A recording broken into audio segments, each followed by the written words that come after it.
En este vídeo veremos cómo se aplica el sistema de tolerancias ISO para la definición de los sistemas de ajuste.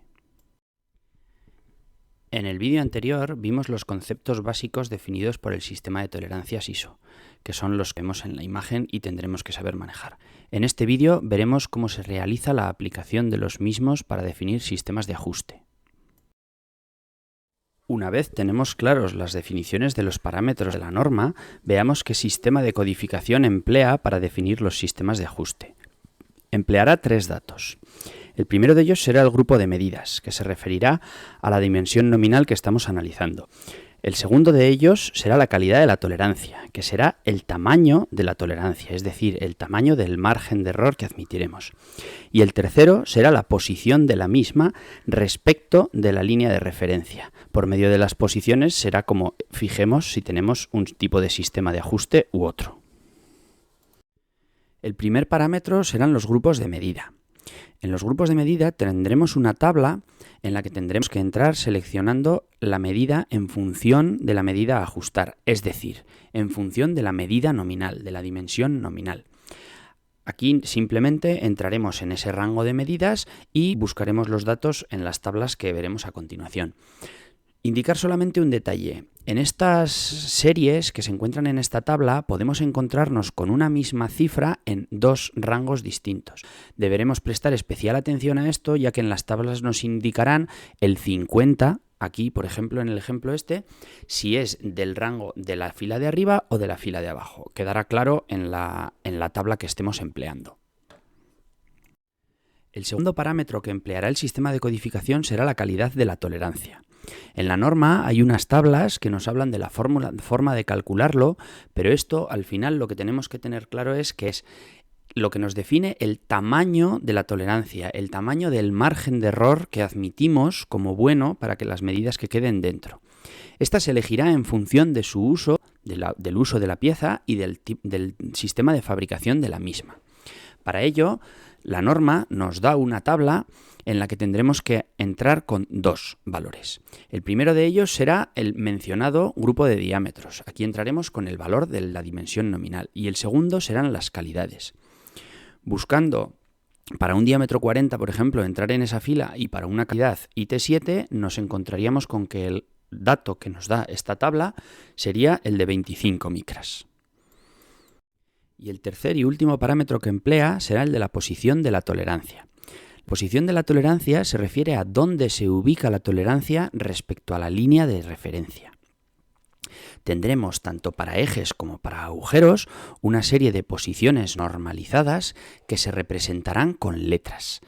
Se usarán las letras del alfabeto desde la A hasta la ZC, es decir, de la A a la Z más ZA, ZB, ZC. Para cada una de ellas habrá una distancia normalizada en función de unos parámetros que ahora veremos. Seguir incidiendo en que en el caso de los agujeros estas letras serán mayúsculas y en el caso de los ejes serán minúsculas. ¿Cómo se elige la posición que queremos? Se elegirá en función del sistema de ajuste que queremos definir. Si queremos juego, si queremos aprieto o si queremos indeterminado. Aquí estamos viendo un ejemplo de tablas de posiciones en el cual nos dan la diferencia superior e inferior en ejes. Para sacar el dato que nosotros queremos de esta tabla, tendremos que entrar primero con el grupo de diámetro, que es la medida nominal, luego entraremos con la posición y tendremos que mirar la calidad de la tolerancia que estemos analizando. La calidad de la tolerancia nos dará el tamaño, pero en las tablas de posiciones hay ciertas posiciones que en función de la calidad pueden tener una u otra. Y el dato que sacaremos será la diferencia fundamental. Lo que sacaremos es la distancia de la tolerancia a la línea de referencia. Tendremos unas tablas diferenciadas para ejes y para agujeros, y en cada sistema deberemos sacar la posición del eje, de la tolerancia del eje y de la tolerancia del agujero. Dada la gran cantidad que hay para las posiciones de eje y agujero, las combinaciones por medio de las cuales podríamos establecer sistemas de ajuste son excesivas. Es por ello que la norma recomienda emplear unos en concreto. Antes hemos hecho mención a dos posiciones de la tolerancia, una para el agujero y otra para el eje, que es ahora cuando vamos a ver su importancia. ya que la norma establece una forma de hacer los sistemas de ajuste. Por un lado, habla de sistemas de agujero base. En estos casos se mantiene el agujero en posición H respecto de la línea de referencia en contacto con ella, y será a base de elegir la posición de la tolerancia del eje como definiremos el sistema de ajuste. En función de la posición que le demos al eje, tendremos un sistema de ajuste con juego o con apriete. La segunda opción que nos da la norma es utilizar un sistema de eje base. En estos casos mantendremos la tolerancia del eje en la posición H, que será aquella en la que está en contacto con la línea de referencia, con diferencia superior o igual a 0, y por medio de la ubicación o la posición de la tolerancia del agujero será como definiremos si tenemos un sistema con juego o apriete. Y hay un tercero que la norma no lo recomienda, pero que existe, que es el sistema mixto, que puede darse en algunas situaciones que veremos en algún ejercicio, que es que ambas tolerancias estén ubicadas de forma que no tengamos una referencia clara de que ninguna de las dos esté en contacto con la línea de referencia. Esto hará mucho más complejo el saber intuitivamente cuándo estamos hablando de juego y cuándo de ajuste. Relacionado con esto, la norma propone unas zonas de tolerancia preferentes, es decir, ciertas posiciones y calidades que son las que se utilizarán preferentemente a la hora de definir los sistemas de ajuste. Atendiendo a las indicaciones de la norma, se ha realizado una tabla de recomendaciones para elegir los sistemas de ajuste. En la misma se recogen una serie de recomendaciones para definir qué sistemas de ajuste son los más adecuados en cada caso. Se tiene un detalle en la misma de ciertos procesos de fabricación y de aplicaciones de los sistemas de ajuste. Hablando de los procesos de fabricación, podremos decir que de la IT01 a la IT5 son procesos de fabricación de gran precisión y nosotros prácticamente no los utilizaremos. IT6 y IT7 se pueden conseguir en la mayoría de los talleres. De IT8 a IT11 es la maquinaria habitual que se usa en cualquier taller. Y IT11 y IT16 serán en procesos de fabricación vastos, pues fundición, moldeo, cuestiones similares. Y en cuanto a aplicaciones, tenemos ahí esa serie de consejos. De IT01 a IT4 se utilizarán en piezas de gran precisión que no utilizamos nosotros.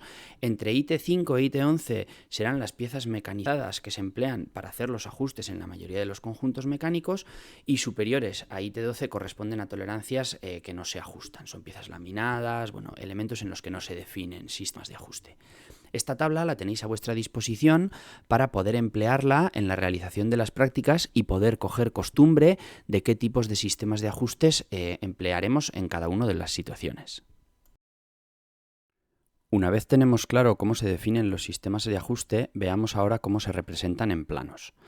Si tenemos un eje y un agujero, que hasta ahora entendíamos eran simplemente dos piezas encajadas, lo que hacíamos era acotar sus dimensiones, que, tal cual habíamos visto hasta ahora, esas dos dimensiones eran el mismo diámetro. Ahora, cuando tengamos un caso como el de la figura, lo que tendremos que hacer será dar el sistema de ajuste. Y esto lo haremos por medio de una notación como la que vemos en la imagen. Esta notación contiene tres pares de datos, digamos. Diámetro 40, H7 y S6. ¿Qué son estos tres elementos? El primero de ellos hace referencia a la dimensión nominal, que será tanto la del eje como la del agujero, de 40 milímetros. El segundo de ellos nos da información del agujero y el tercero nos da información del eje. Tanto en el eje como en el agujero tendremos dos datos, que serán la posición y la calidad, parámetros que acabamos de ver que son los empleados para definir los sistemas de ajuste.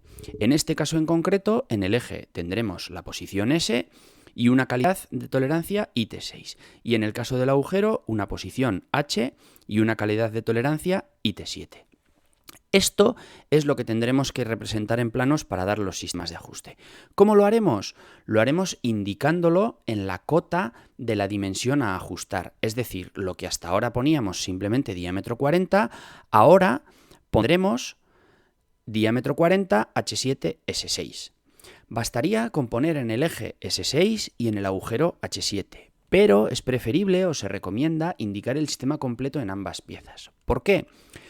Para fabricación, en la realidad, basta con poner en cada elemento lo suyo, pero en nuestro caso, que tenemos que dibujar unas piezas, se recomienda poner el sistema completo en los dos porque pueden pasar casos como que solo pongáis el del agujero y se os olvide el del eje, o igual tengáis que dibujar solamente una de las dos piezas y dándonos información de uno de los dos elementos no definís el sistema de ajuste completo. Es por ello que se recomienda poner tanto la representación completa en ambas medidas, en eje y agujero. Y para terminar con el sistema de tolerancias ISO, haremos un repaso de las aplicaciones que le daremos a estos sistemas de ajuste y a esta codificación. Por un lado, tendremos la opción de calcular un sistema de ajuste representado. Como segunda opción, tendremos la posibilidad de definir un sistema de ajuste a partir de unos datos de partida.